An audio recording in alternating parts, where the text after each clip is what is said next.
ভোলা মাছ দিয়ে বেগুন, টমেটো, নতুন আলু দিয়ে রান্না করলাম।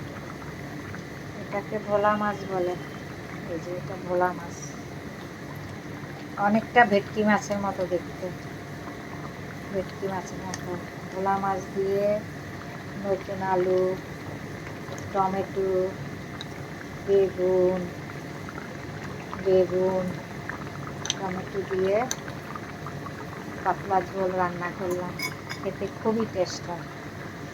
পাতলা পাতলা ঝোল, টমেটোর টক টক, ধনিয়া পাতা বেশি করে দেবেন। পেঁয়াজ কলি বা পেঁয়াজ পাতা থাকলে ওগুলোও দেবেন। আমার পেঁয়াজ কলি পেঁয়াজ পাতা নাই, আমি শুধু ধনিয়া পাতায় দিয়েছি। পেঁয়াজ কলি পেঁয়াজ পাতা দিলে আরও টেস্ট হয়। পাতলা পাতলা ঝোল করবেন, নতুন আলু লম্বা করে কেটে দেবেন, বেগুন সহ।